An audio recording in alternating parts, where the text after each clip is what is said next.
Good morning, YouTubers, friends, followers, and subscribers, but mainly good morning to my subscribers. Thank you for sticking with this original channel.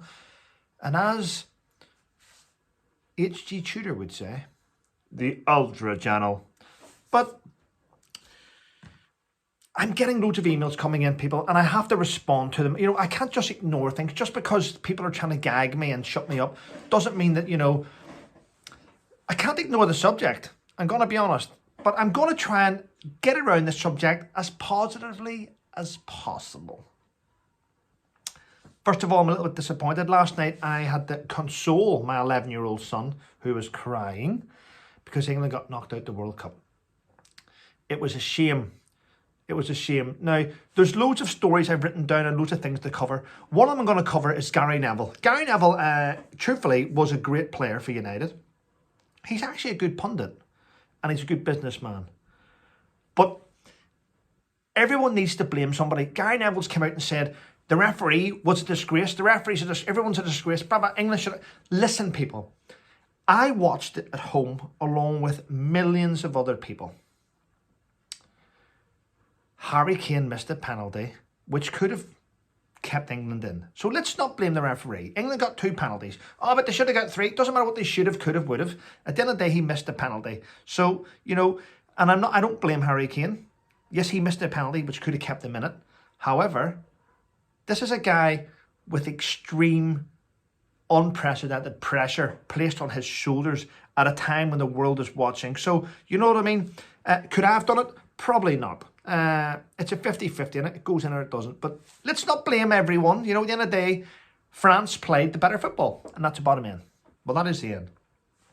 But a good thing is, and I got this from the media, last night, English fans drank 350 million pints.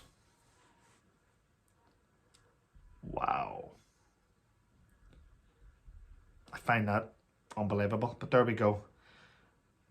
Or was it they spent 350 million on beer?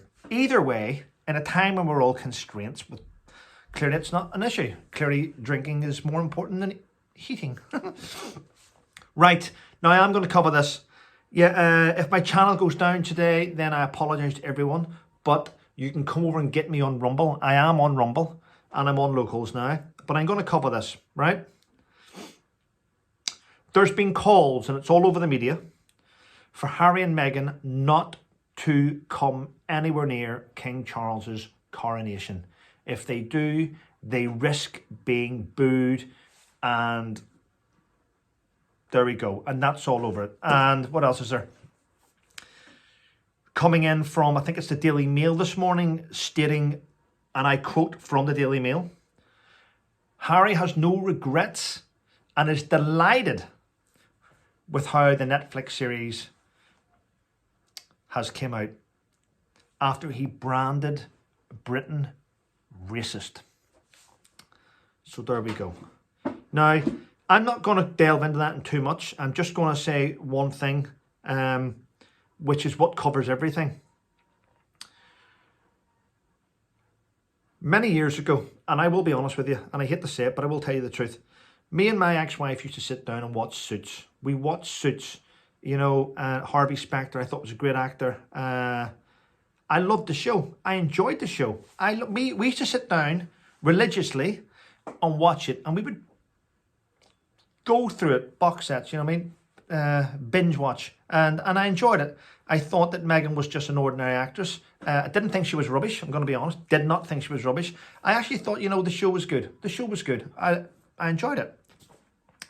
When she met her to-be husband, I thought going to start off really, really good. I watched her show.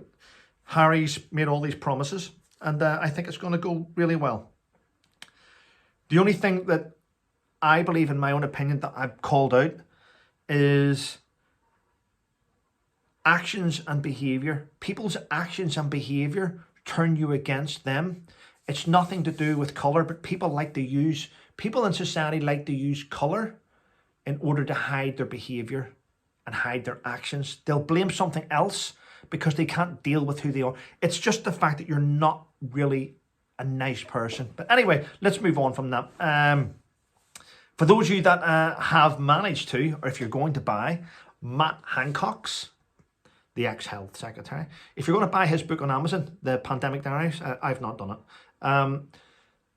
It's filled, I've read reviews, and it's filled with self-proclaiming, it wasn't me, I did everything I could to be good, and it was them. You're in the Cabinet Office, Matt. You're part of the Cobra office briefing team. You're as high as they go.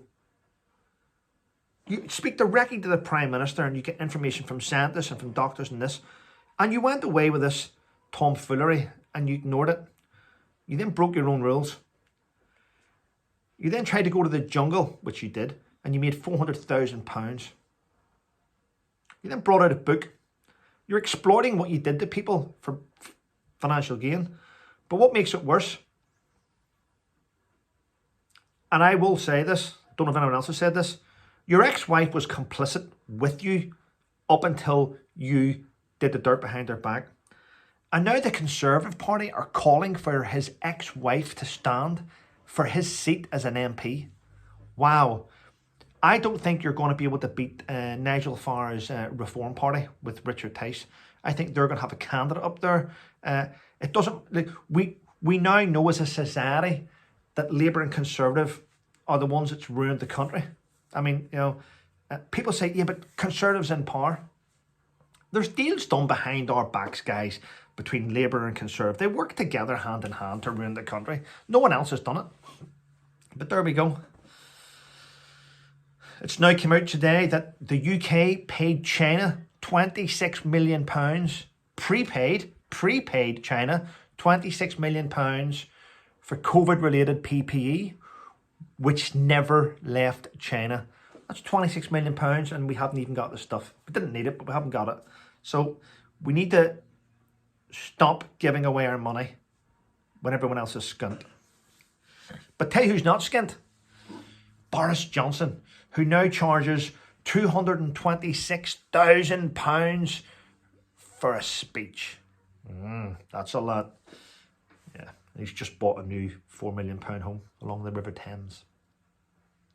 Well, people, listen, I'm going to shoot off. You can get a more colourful video from me this morning on Rumble. Listen, thanks very much, everyone. Take care and stay safe.